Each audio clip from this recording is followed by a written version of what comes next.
On May 26, 2009, 27-year-old Tracy Ocasio left her parents' home in Oco, Florida, headed for a local bar.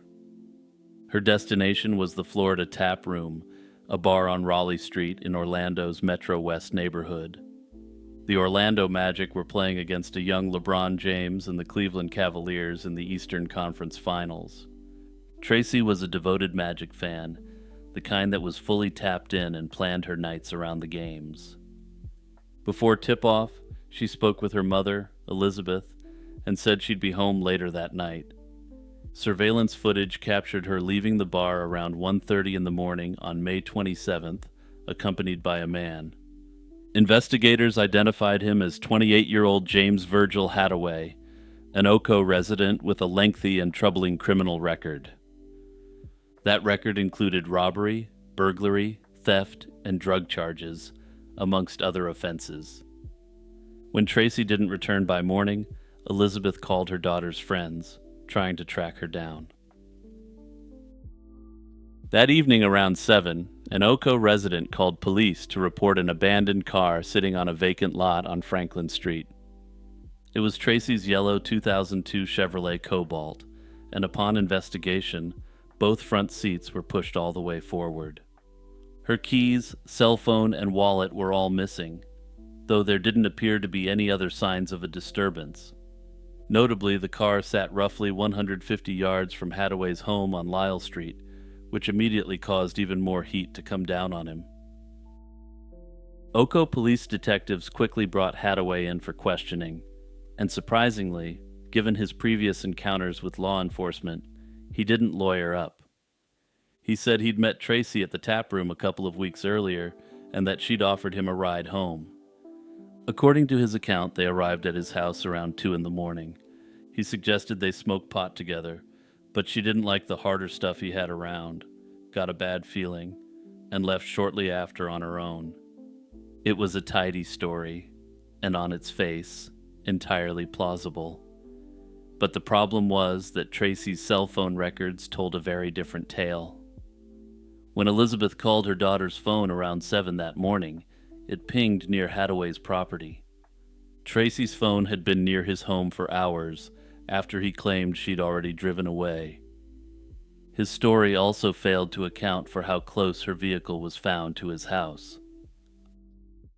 On May 29th, detectives brought Hadaway back in, keeping him for 12 hours of questioning.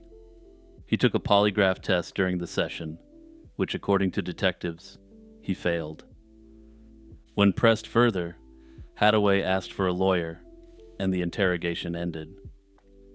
Police executed a search warrant on Hadaway's home on June 1st, 2009. They found drug paraphernalia, enough to arrest him on unrelated charges, but nothing that directly linked him to Tracy's case. There were no keys, no phone, no wallet, nothing belonging to Tracy at all on his property. Bloodhounds were deployed to track her scent from the abandoned car, but the dogs didn't pick up a trail. Handlers believed she'd never exited the vehicle there on her own, suggesting someone else had driven and parked it. On June 3rd, a massive search was launched involving canine units, horses, four-wheelers, and the sheriff's office dive team. The dense Florida vegetation and swampland made the operation brutal, and at the end of the day, they found absolutely no trace of Tracy. Within minutes of Hadaway's arrest being broadcast on the local news, something happened that would sharply reshape the investigation. A woman named Rachel Clark called the detective assigned to the case, saying she recognized Hadaway. Clark told police that in August 2008, Hadaway had attacked her after she gave him a ride home from a party. Her account was chilling in its similarity to Tracy's disappearance. She said that as they arrived at an apartment complex, Hadaway grabbed her and began choking her inside the car. Clark managed to break free, but he chased her down, tackled her to the pavement, and slammed her head against a curb. She'd filed a police report at the time, but Seminole County officers hadn't been able to locate Hadaway. Now, with his face on the news in connection to Tracy's case, Clark finally had a chance to pursue justice. Seminole County immediately reopened the case against Hadaway. Hadaway was extradited from Oco, and the substance charges were eventually dropped in favor of putting all resources into the far more serious ones. He was charged with the attempted slaying, burglary, robbery, and false imprisonment of Clark. At trial, a jailhouse informant named Thomas Malloy testified against Hadaway from behind a curtain. Malloy, a convicted bank robber in the Federal Witness Protection Program, said Hadaway had confessed to strangling Clark. In April 2011, a jury deliberated less than 3 hours before finding Hadaway guilty on all counts, and in May, he was sentenced to life in prison. Hadaway's ties to violence and bizarre behavior didn't end with Tracy or Rachel. Acquaintances had told police he was fascinated by what they called the dark arts and the occult, and vampires in particular. For instance, around 1997, he'd either posed or attempted to pose for his driver's license photo wearing porcelain fangs, a goofy fact made sinister by the person wearing them. Police seized 2 computers and some hard drives from his home after learning about these interests. Notably, he'd used the cringy alias Vader McGirth on his MySpace page, styling himself as someone who wanted to be seen as a dangerous outlaw. But there was more. 3 months before Tracy went missing, a 29-year-old Apopka man named Christopher George had also vanished. He'd been spending time with Hadaway and an associate named Tyler Waters near a wooded area off Oco-Apopka Road. The next day, officers found Hadaway and Waters emerging from woods near Lake Carter. They claimed George had been on hallucinogens, crashed his truck, and wandered into the vegetation. Both men later admitted to moving and cleaning George's truck from the scene and staging it to look like an accident. According to them, this was done to avoid any connection between the two of them and the substances that were in the truck. In February 2011, a drought caused water levels in Lake Carter to drop, exposing human bones. Those remains were positively identified as belonging to Chris George in July 2011. The medical examiner couldn't determine a cause of death due to the advanced state of decomposition. He speculated George may have drowned while incapacitated by drugs, though this couldn't be proven. Hadaway was never charged in George's death, though police named him a person of interest. Detectives also uncovered another thread during the investigation. The authorities learned that Tracy had filed misdemeanor battery charges against a man named Paul Hutto. The information came through a letter from the state attorney's office that arrived days after Tracy disappeared. The two had gotten into an altercation outside the Florida tap room, and he'd pushed her to the ground. Police brought Hutto in for questioning, and his story and whereabouts during the disappearance were verified. Interestingly, investigators found a link between Paul and Hadaway, with Paul's family running a shoreline cleaning business where Hadaway had once worked.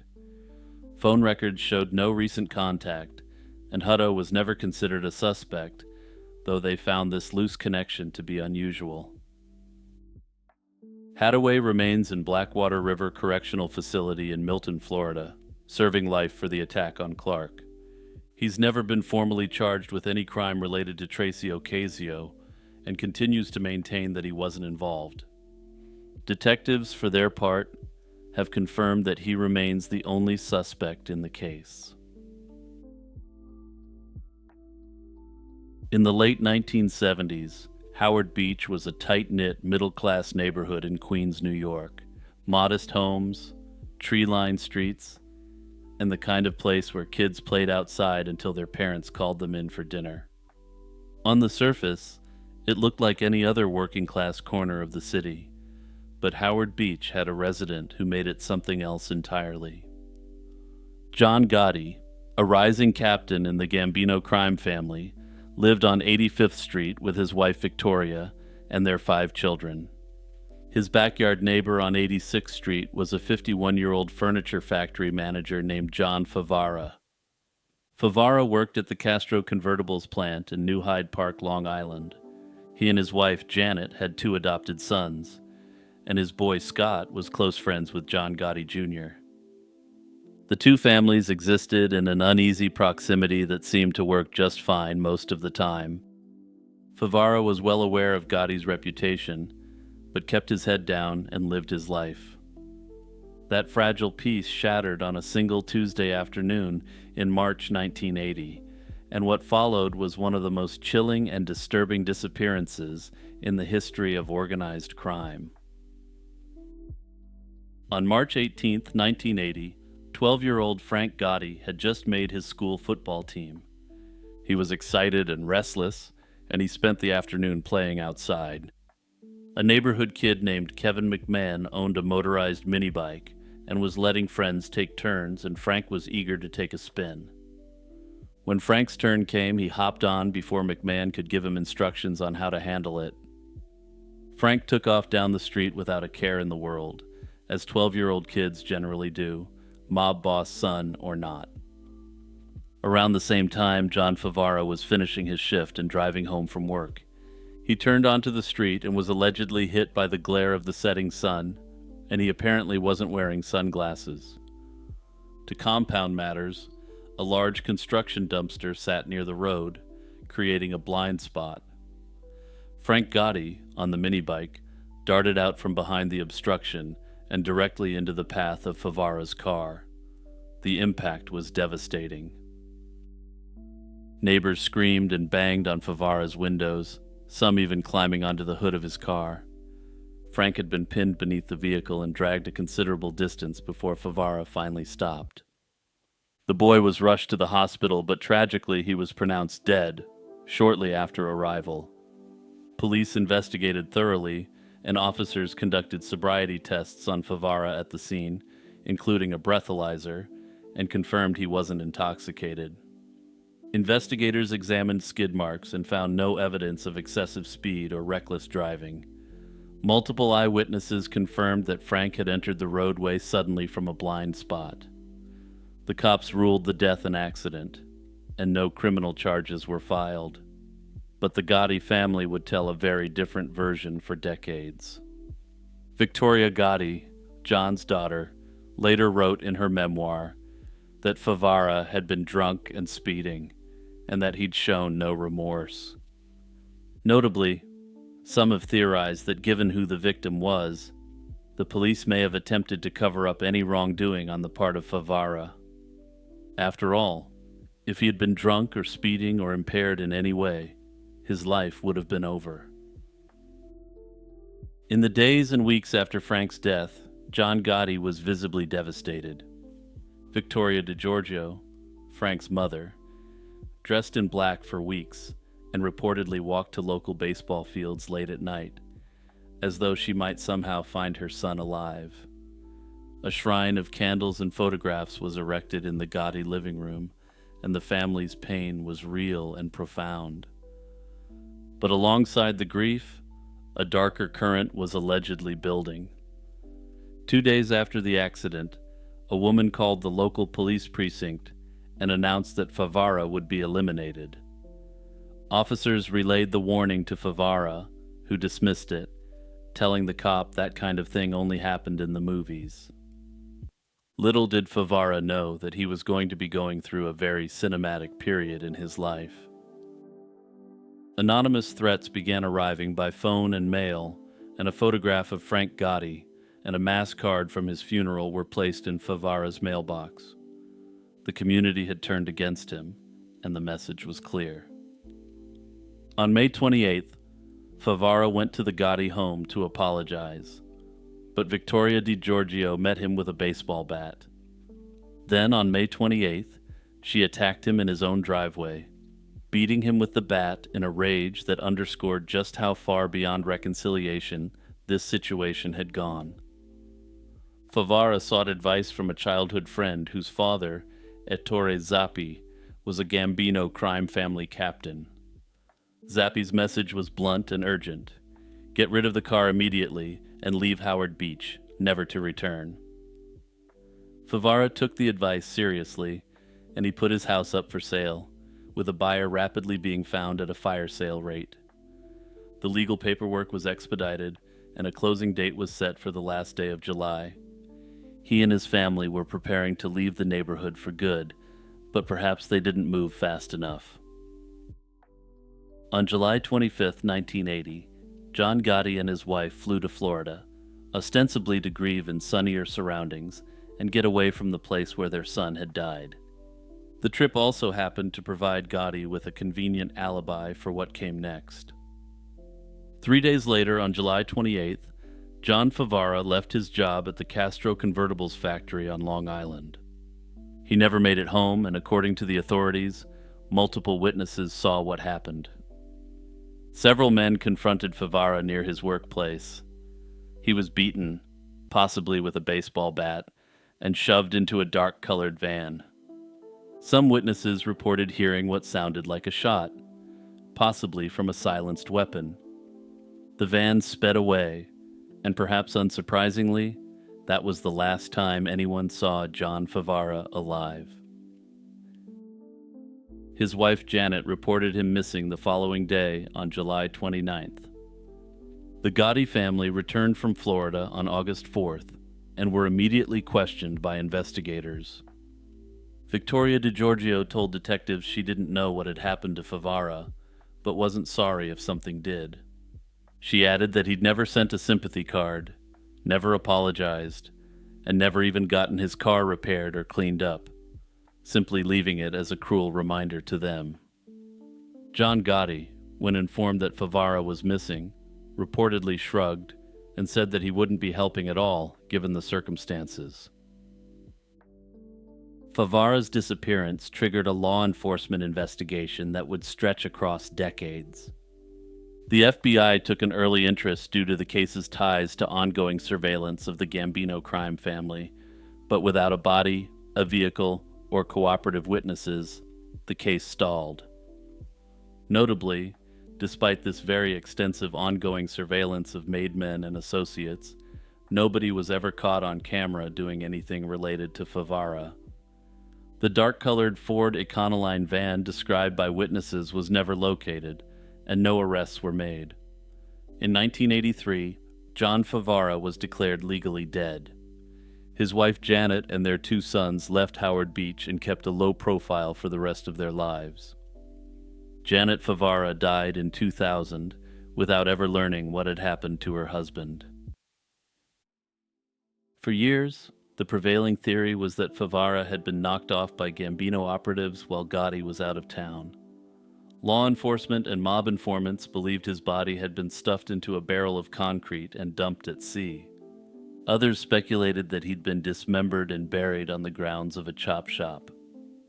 In November 2004, acting on tips from informants, the authorities excavated a parking lot in a desolate area of Queens known as The Hole. It was a low-lying stretch of land on the Brooklyn-Queens border that had long served as an informal mob graveyard. Investigators were looking for Favara's remains along with those of other suspected Gotti victims.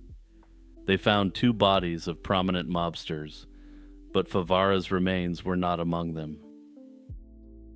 The most significant break came in January 2009 during the racketeering trial of Charles Carneglia.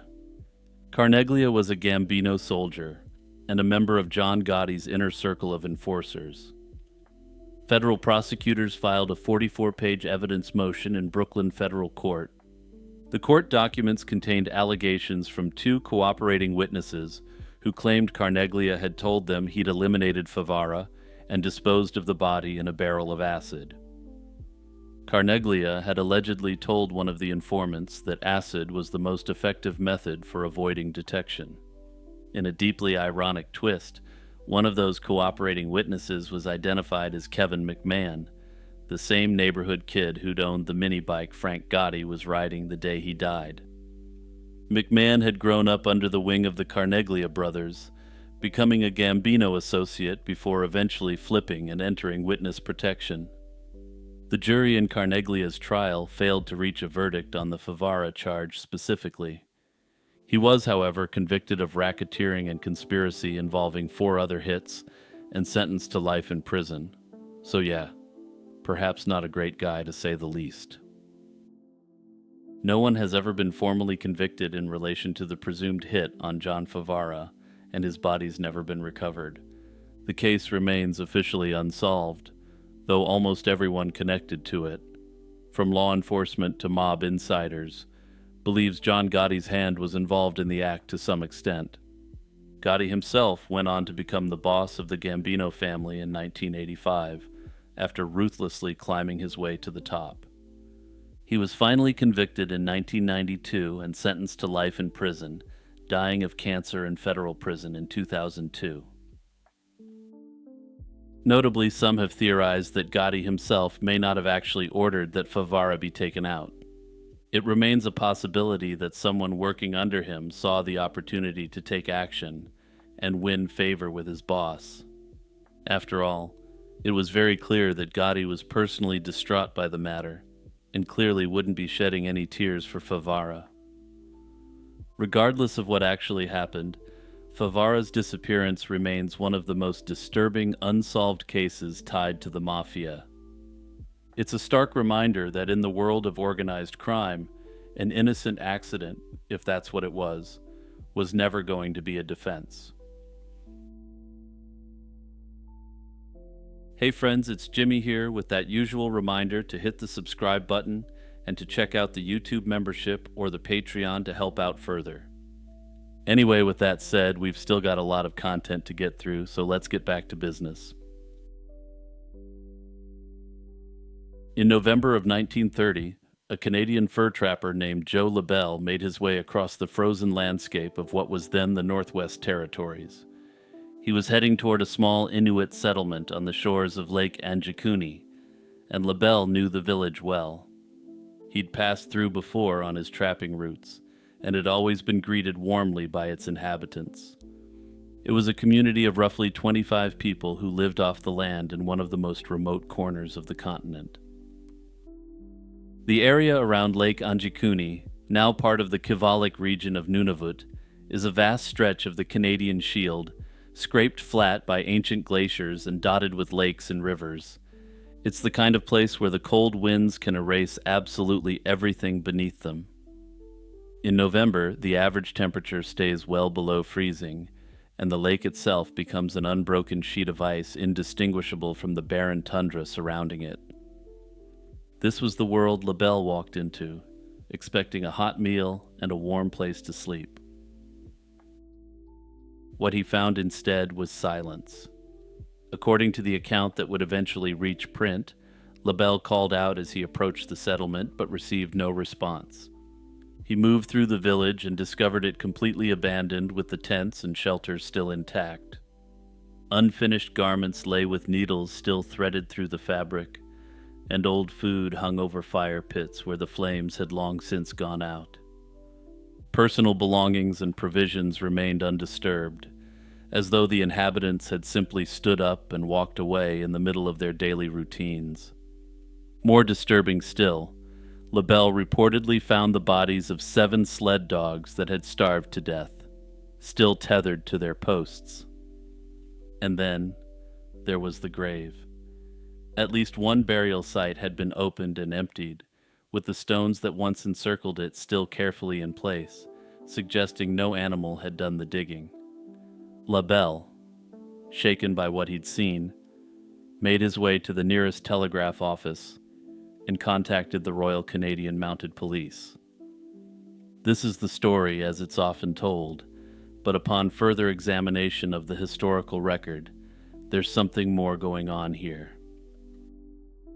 The earliest known published account of this incident appeared in the November 27, 1930 edition of the Danville Bee, a newspaper out of, you guessed it, Danville, in Virginia.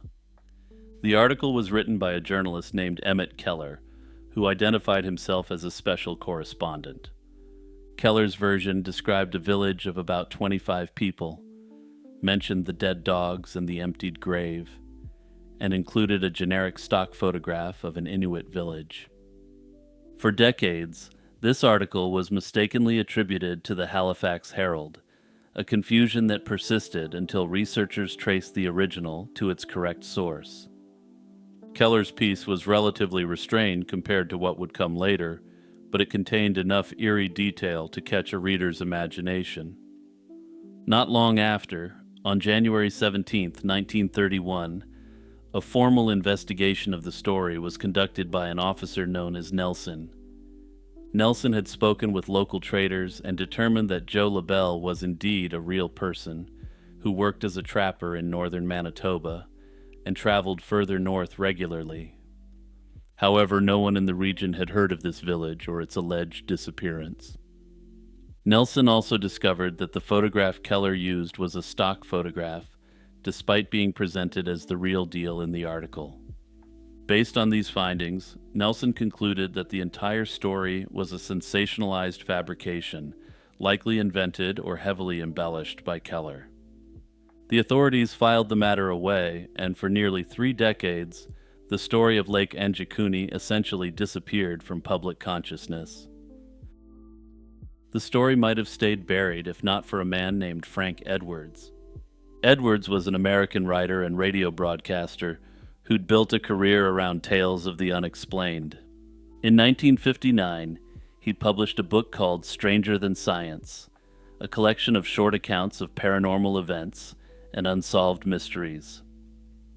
These were drawn largely from his syndicated radio program, where he had related these stories to his audience for years. Edwards devoted 3 pages to the Lake Anjikuni disappearance, slightly inflating the village's population from 25 to about 30. He described the scene LaBelle allegedly encountered in vivid terms, detailing the abandoned meals, the frozen dog carcasses, and the baffling absence of any explanation. Edwards offered no sources and made no reference to either the 1930 newspaper article or the 1931 investigation. His version read like a campfire tale polished for a national audience, and it worked. The book was a bestseller, and the Lake Anjikuni story was reborn. For the next 17 years or so, the story circulated quietly through books about the paranormal, but nobody added anything particularly new. That changed in November 1976, when a writer named Dwight Whalen published a cover story in Fate magazine titled Vanished Village Revisited. Whalen was apparently the first person to track down the original 1930 newspaper article and the 1931 police report, connecting dots that Edwards had either overlooked or chosen to ignore. When Whalen contacted the authorities directly, he was told they had no record of any unusual event at Lake Anjikuni. Whalen's conclusion was cautious but pointed, and he suggested the whole story was likely invented by Keller. In the alternative, he thought it was possibly based on a tall tale he'd heard from LaBelle, who may or may not have stumbled upon the genuine remains of an abandoned camp. After all, this may provide a reason how LaBelle, who was confirmed by the 1931 investigation to be a real person active in the area, came into the story. That said, to me, Joe LaBelle sounds like the most stereotypical Canadian fur trapper name possible, so it's theoretically possible that it's a coincidence. Things took a sharp turn into the bizarre in April 1977 when a reader wrote to Fate magazine disputing Whalen's conclusions, and this was no ordinary individual. That reader was Betty Hill, one half of the most famous alleged alien abduction case in history. Hill claimed that she and her husband Barney had once met a Captain Larson on a ferry at the Bay of Fundy. Larson, according to her, was a former Mountie that had spent 9 years investigating the Anjikuni disappearance. According to Hill, Larson believed the villagers had been abducted by beings from another planet. Whether or not this encounter actually happened, the letter served as the catalyst to change the story into something more. From that point forward, writers began folding the Anjikuni story into their work, each time adding a little more to it. The most dramatic escalation came in 1983, when Nigel Blundell and Roger Bohr published The World's Great Mysteries. Their version inflated the village population from 30 to an astonishing 1,200, a number which is still thrown about. And while 1,200 people might sound like a village anywhere else, in the area that's now Nunavut, it would have been one of the largest settlements at the time. They also introduced a new element entirely in the form of even more French-Canadian fur trappers. Armand Laurent and his two sons allegedly witnessed a large cylindrical object in the sky that transformed into a bullet shape before flying toward the lake. This detail had never appeared in any earlier version of the story, and the sourcing on the claim is non-existent. The book also added claims about entire cemeteries being emptied of their dead, far more dramatic than the single disturbed grave in Keller's original account.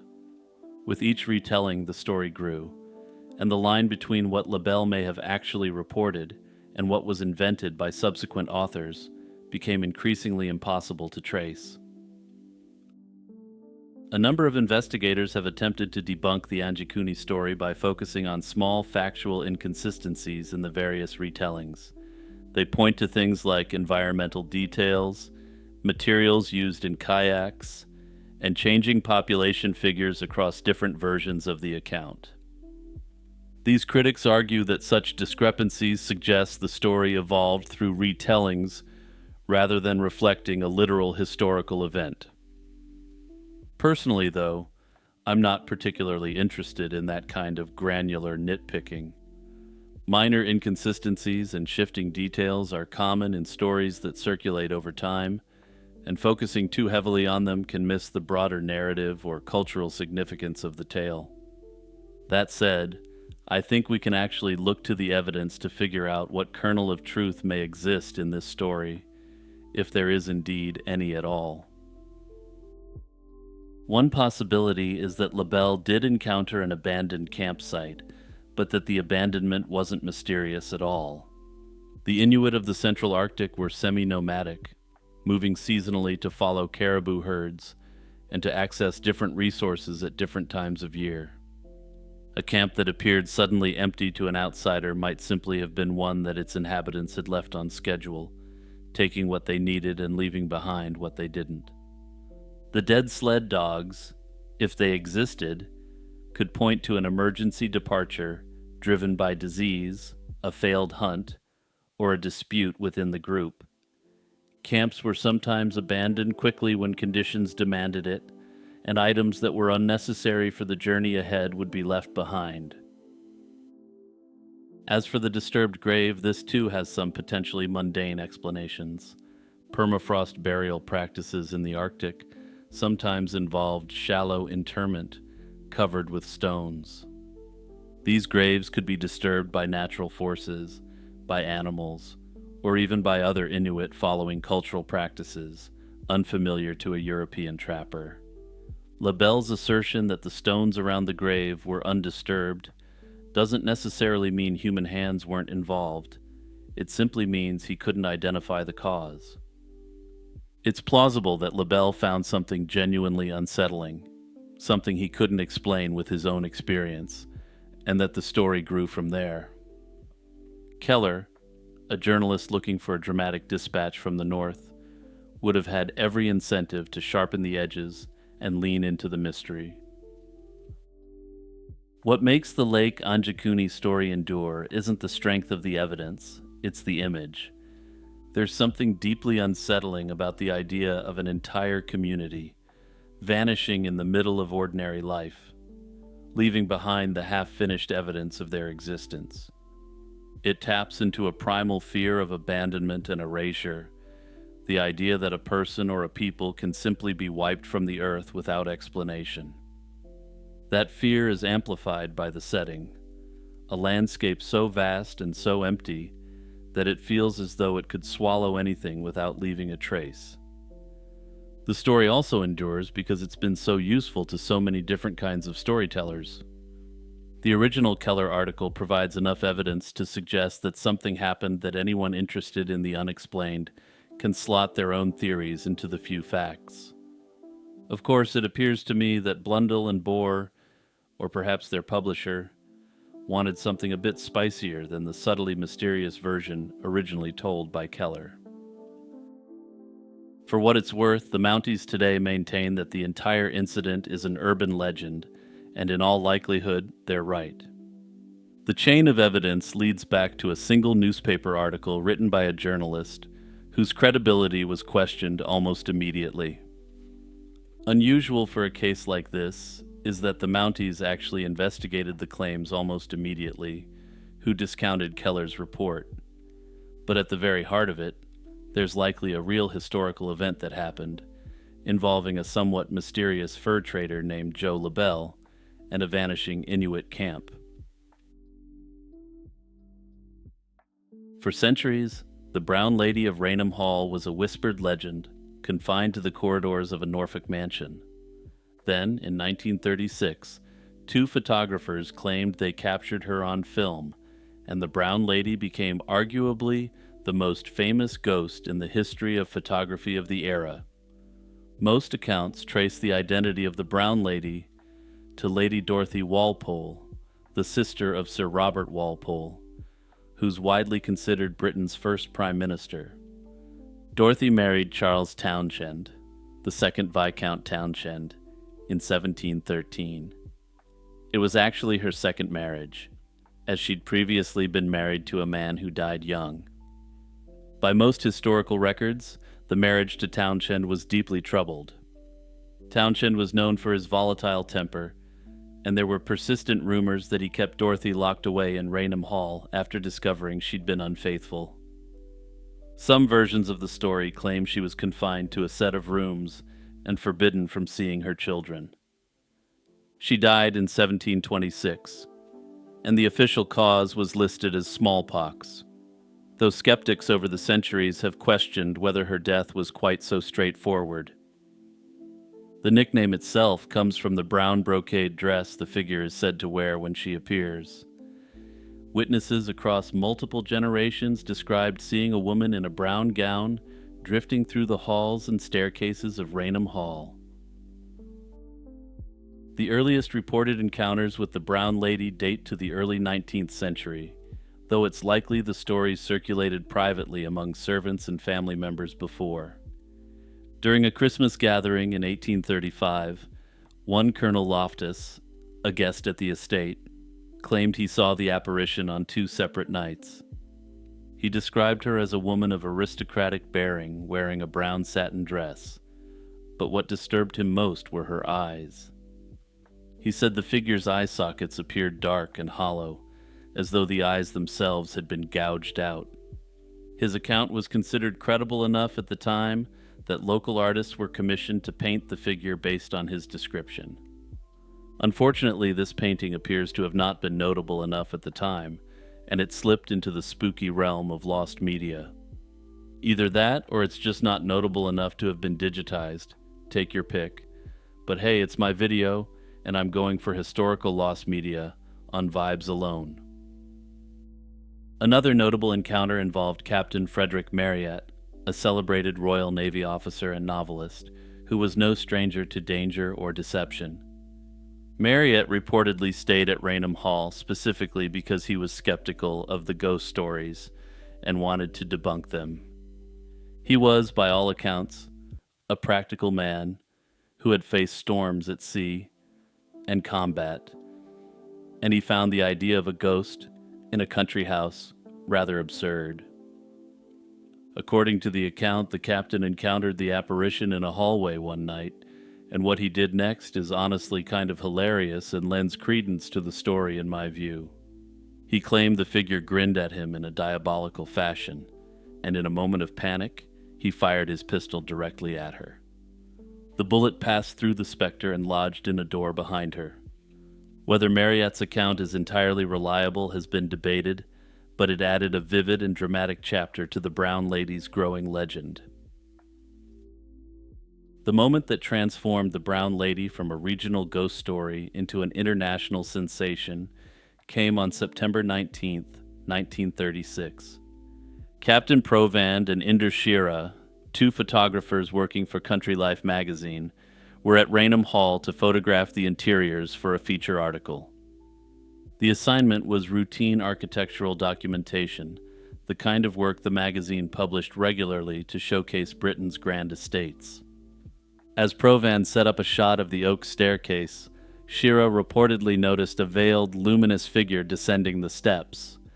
He urged Provand to take the photograph immediately, and Provand, though he hadn't seen anything himself, complied.